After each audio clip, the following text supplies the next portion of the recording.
What's up, guys?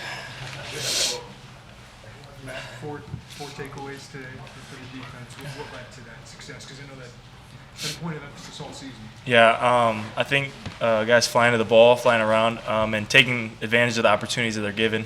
I think we have a lot more film to watch on them, and just the scheme and the way that we put it all together, it helped. And I think we could have had a lot more, but we didn't. Like, we took advantage of enough opportunities to come away with the win. Did T-Rod say anything to you after you recovered the fumble? Because he was working hard. Yeah, I was like obviously seeing the whole play and see him and TC in there. No, he didn't say anything to me after, but it's a funny moment for sure. So did you snake that one a little bit? Yeah, kind of, just a little bit. But obviously, like, we got to get the ball back. So Ben, yeah. you committed here before this program was winning. How did this team get to 9 wins? How did this team elevate?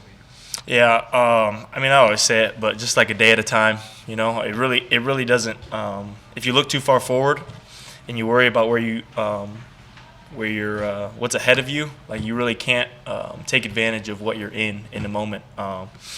And so I think that the transition from, like, yes, we want to go there, but it starts with every day, every moment. And I think that Coach B does a good job of establishing that mentality throughout the whole program. That was what you went through earlier in your career here. How much of a weight off of your shoulders is it to get these 12 games in as a starter? Yeah, I think it's huge. Obviously, like, I'm thankful to God for being able to be here and the opportunity and to keep me safe through all of it. And yeah, I'm just glad, you know. What was the thought in the first half? They held the ball for 20 minutes, and you guys only gave up 6 points. Did you guys feel like you were hanging in there and good things were going to come, or did you guys feel like you left some stuff out there? Yeah, I think we definitely left some stuff out there, and we didn't play the complete game that we wanted to play as a defense, I don't think, at least from my point of view. And the biggest thing about that is, like, not letting them in the end zone. I think like, they can be on the field and all the way down, but if you hold them to the very end, like, bend don't break type mentality, you can do good things. And I think that even though they did have the ball and they were driving down the field, the guys did a good job of not letting them in the end zone. I asked you about James Kreutz last week, but Malachi Hood this week comes up with a few big plays. Yeah. What's he brought at that linebacker position?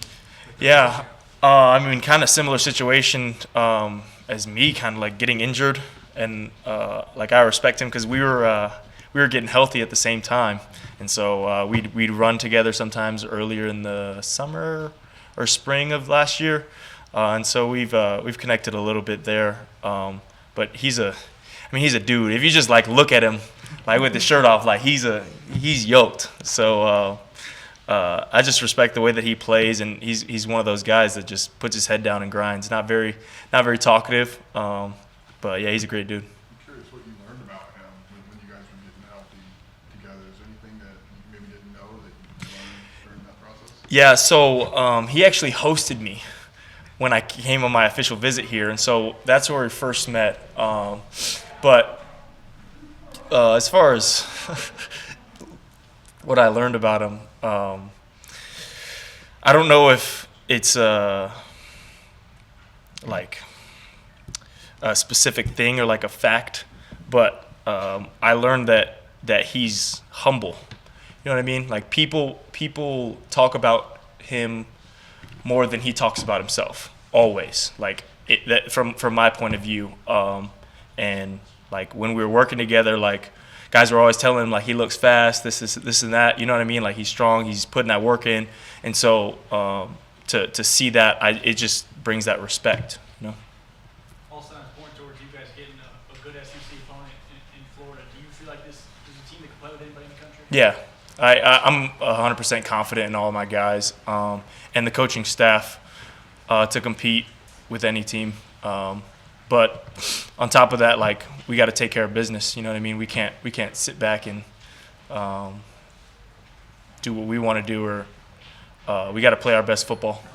What are these next couple of weeks like for you guys as players with the transfer portal, bowl prep, and what is this like from your guys' perspective? This time. Yeah, this time. Like, Yeah, so it's kind of like a long bye week. Like you get a deep breath, you get to rest your body, and all of that stuff. I think that there's a lot of transition, but I don't know if that's the focus. I don't think the see who's leaving and who's coming in is the focus. I think it's where we're at and where this program is at and where we want to go, and how do we get there with all of the change that's going on.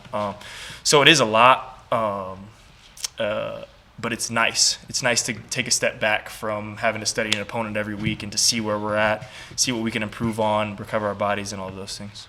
Matt, in your mind, what has to flip in being a red zone defense and being a good one? You know, when you can keep them from at least 3 or even a field goal attempt. Yeah, I think it's like mental and physical toughness. I think the flip has to be, well, your back's against the wall. Like you're in a corner. It can't get worse than where you're already at.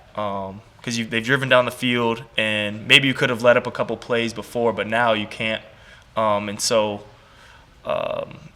like, there's nothing to lose. You know what I mean? Like, they already have points unless we get a takeaway here, which is important, which changes the game ultimately. But making sure they don't get in the end zone is, I think it just comes down to toughness, because a lot of the times teams want to run the ball in.